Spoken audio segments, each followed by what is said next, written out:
Thank you, Zhana Litvina from the Belarusian Association of Journalists. And thank you, Alice Bialetsky from Vyazna Human Rights Organization for reminding us something that Radek Sikorski said earlier tonight. Minister Sikorski said, it's time for Poland to give back. And I would say it's probably time for us all to give back. In some ways, hearing your stories in this luxurious surrounding seems wrong, but on the other hand, it seems right if we all walk away and do remember what Minister Sikorski said. Quote, dictators delude themselves thinking they can crush the craving for liberty. Time and again, history proves them wrong. Ideals and values can be stronger than the chains of tyranny.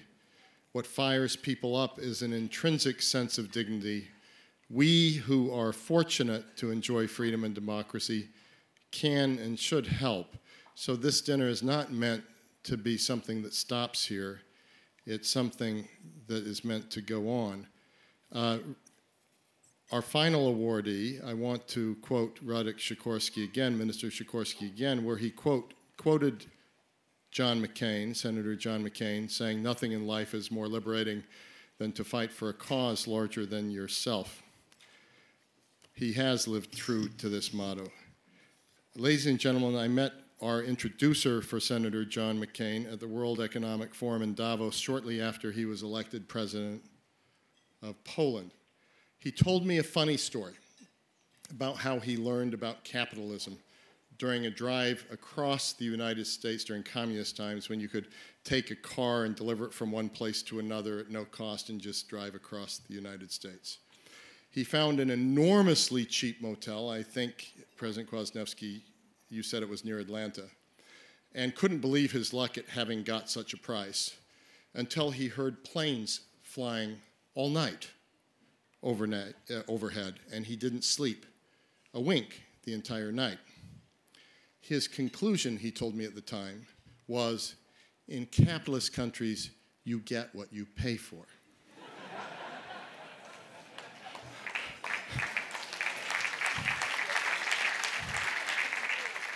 After telling me that story, he told me another improbable tale about how he was determined to bring Poland during his time in office both into NATO and the European Union.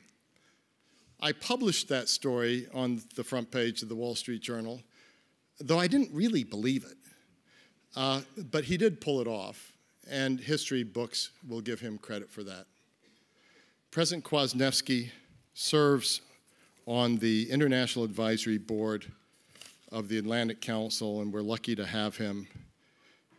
For his transformational leadership, we presented him with its Freedom Award, with our Freedom Award last year.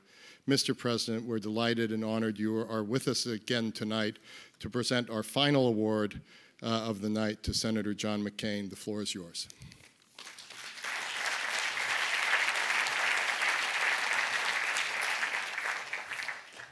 Dear friends, ladies and gentlemen, first of all, I would like to congratulate all laureates, fantastic individuals with great achievements for democracy, freedom. And I would like to thank Fred for his introduction, good memory, and nice jokes.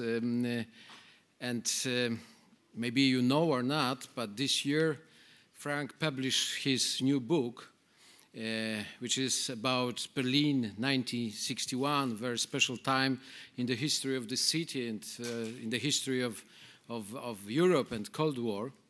And I read this book and I'm very much impressed because really it's a fantastic literature, political literature with deep knowledge of this era, with passion, with great heroes, because it was a time of President Kennedy, Nikita Sergeyevich Khrushchev, and famous German politicians like Adenauer, Willy Brandt, or Walter Ulbricht.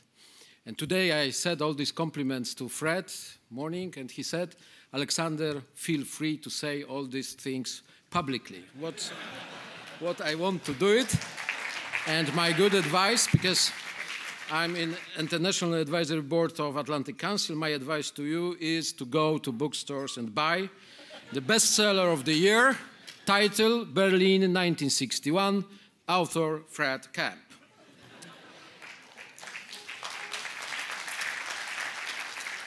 Distinguished guests, dear friends, really it's my great honor to be here tonight to introduce a very special American leader who obviously needs no introduction, United States Senator John McCain.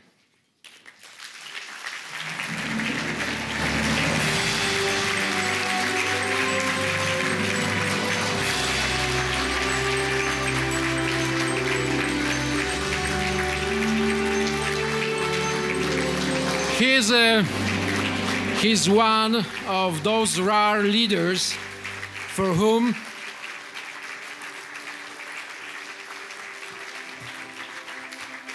that's a special exercise for senator, because I prepared a little bit longer speech and it's necessary to wait to the end, but I want to say, please sit for a second. John McCain is one of those rare leaders for whom public service is an honor earned with courage, conviction, and integrity. As many of you know, John was a prisoner of war for 5.5 years in Vietnam, where these words were quoted today twice, but please allow me to repeat this very important sentence. He learned that nothing is more liberating than to fight for a cause that is not defined by your existence alone. And in his many decades of service since the Vietnam War, he has put these words into practice. He understands that for the Atlantic community to maintain world leadership, we must maintain our moral authority. He rejects arguments of moral relativism, arguing that only some civilizations are fit for democracy, while others are left to be ruled by autocracies. He is a clear and consistent voice in defense of every people's right to choose their political destiny. John always insisted on respect for the basic human rights, not only of our friends and the innocent, but even our enemies, even when those enemies condemn our ideals. There is hardly a better example than his engagement and year-long dialogue with Hanoi. John is a real political fighter, never afraid to speak his mind, even when his views are not popular. Speaking after the end of the Cold War, he denounced those who argued America should curtail its international commitments and leave the nations of Eastern Europe to defend themselves in a changed world without America's support and solidarity. Voices, he said, that want to define this country only by what we are against and not by what we are for. In Poland's struggle for freedom, we were lucky to have John on our side. Many of you recall that when Poland began its drive towards NATO membership, there were many skeptics in Washington and Europe. Success was anything but certain. In the US Senate, ratification was necessary before NATO enlargement could take place, and the voices of doubt were many. Among our most dedicated advocates was John McCain, who understood what was at stake and the sacrifices made to achieve it. He knew that enlargement would redefine NATO's mission after the Cold War and secure long-lasting peace on the European continent. Ladies and gentlemen, dear friends, as we now watch the astonishing events of the Arab Spring, John McCain, to the surprise of no one, has become America's most outspoken advocate for supporting democratic change wherever people have the courage to demand it. He believes freedom has no borders, and every person's human rights, no matter the land and circumstances of their birth, are as sacred as his own. Therefore, he remains committed to the transformation of Eastern Europe, too. John is very engaged in supporting democracy and freedom in Belarus, frequently meeting opposition leaders and observing the political developments in this country. He demonstrates the same concern for all those in Eastern Europe struggling to improve democracy and their way of life. John remains a champion of Euro-Atlantic integration, supporting an open-door policy for countries farther east who deserve, as every people deserve, to live free, secure, and prosperous lives. Ladies and gentlemen, dear friends, today I'm more than honored to pay tribute to this courageous individual and outstanding American. We could hardly find at the Atlantic Council a more deserving statesman than John McCain to receive the Freedom Award, and hardly a better place to do it than Wroclaw, an essential European city combining grand achievements, a tragic past, and a prosperous future. Thank you, John, for what you have done for us, for Poland, and for all nations that yearn for freedom. Thank you for your friendship and solidarity during some of the most important moments of history for my country. And thank you for your faith to a cause greater than yourself, for which humanity will always owe you a debt of gratitude. It's my honor, and I would like to invite Fred to me to give you this Freedom Award of Atlantic Council.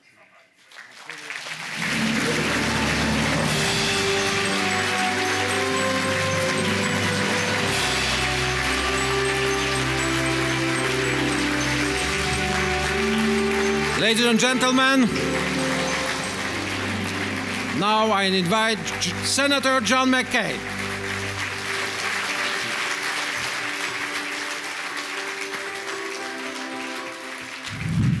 Well, thank you, Mr. President, and for your generous and gracious introduction. To hear such warm and undeserved words of praise from a man I respect as much as you is a humbling honor indeed. Thank you, sir. I also want to pay tribute to my fellow honorees here tonight for their contribution they have made to the success of freedom from here in Poland to neighboring Belarus to further away in Egypt.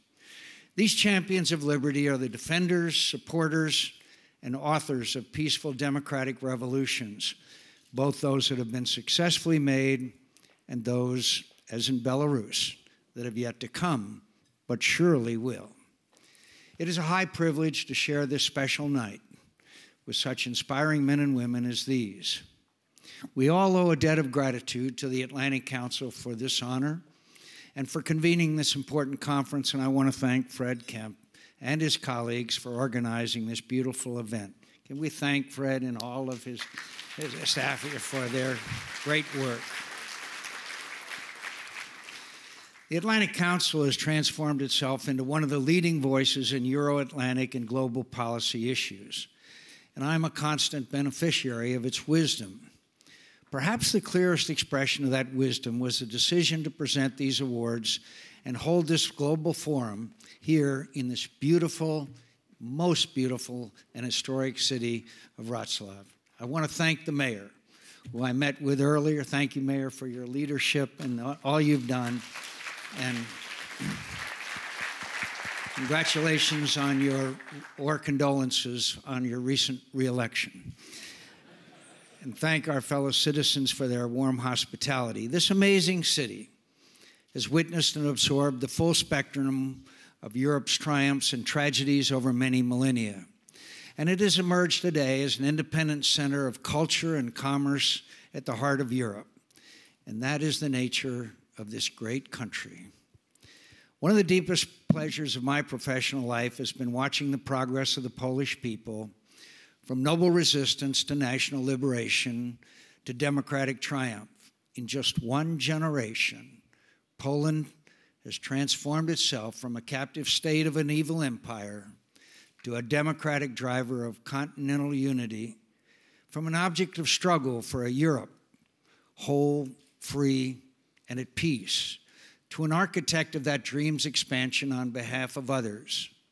From the fight to get Poland its rightful place in the NATO alliance, to the ongoing struggle for its long overdue inclusion in the U.S. waiver program, I have always been, and will always be, a proud champion of Poland and its people.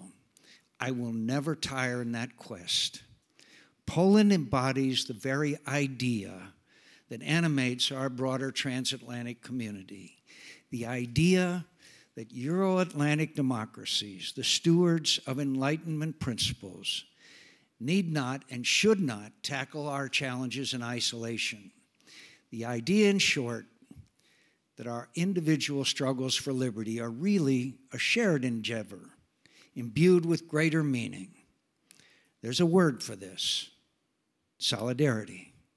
And it unites freedom-loving people always and everywhere in the peaceful struggle for justice.